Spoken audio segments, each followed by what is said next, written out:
my whole life's had farming in it, so that's obviously a big part of my background. It's something I've been thankful to be a part of as a kid, driving grain cart in harvest and now having a more active involvement. We wanted to raise our kids out here in Montezuma, high quality of life, no traffic, low crime, good schools. The good things that we're thankful my wife and I both grew up in.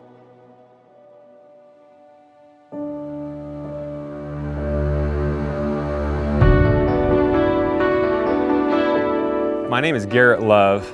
We have a farm here in Gray County, north of Montezuma, Kansas. The farm is a big part of who we are. My dad started from a loan from a bank and a hope and a dream and some ground that we're standing on right now. He's always loved wildlife. He's always loved conservation. He was one of the earlier farmers to move to minimum till and then to no-till on most all of our farm. That's been a huge plus for our production. I've had a lot of good sorghum acres from that, but it's also been really good for the wildlife. We farm around 10,000 acres out here. We have water, but it's a lot less than there used to be. What was a 1,000 gallon per minute well 10 or 15 years ago might be 300 gallons per minute now. The reason why we grow sorghum is because it's unbelievable how far it can go with very tough conditions, with minimal water, and how tough it is. Sorghum's really an inherently sustainable crop. It is very water smart, but can wait for that rain. Produces a really nice amount of biomass and residue, which helps protect the soil. When it comes to wildlife, especially game birds, pheasant, quail, and others, sorghum's really cool.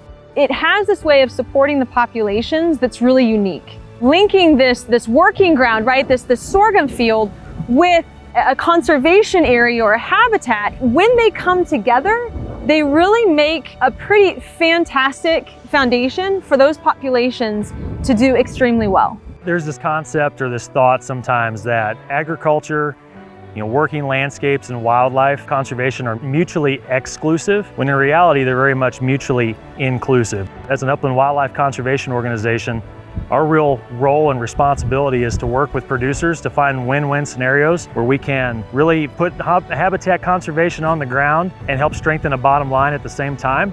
The Loves they're producers and they're here to produce a crop, but at the same time as they're out there harvesting and the machine running behind me, they're gathering data. Through our precision ag conservation specialists and our program, we can take a look at that information and we can sit down with producers such as the Loves and we can find those areas of the field where conservation alternatives may be applicable. We started moving some of our corners where, say, we have a circle of 125 acres of row crop.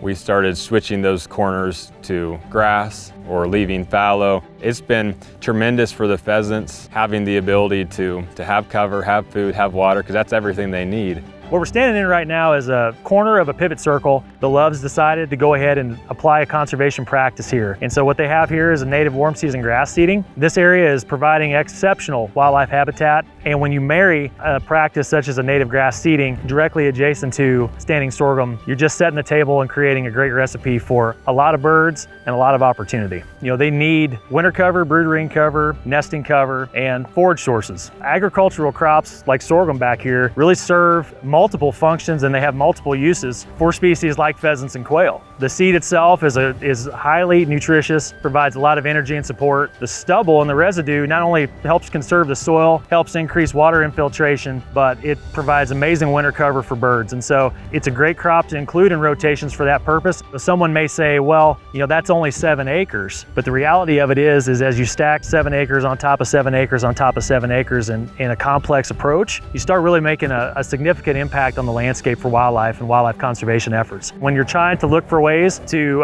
incorporate wildlife conservation into your operation, I don't know how you could get any better. We're really looking forward to partnering with Pheasants Forever and Quail Forever. They're an organization that has really put a lot of effort and energy into combining the goals and the common interests of wildlife conservation and working lands and agriculture.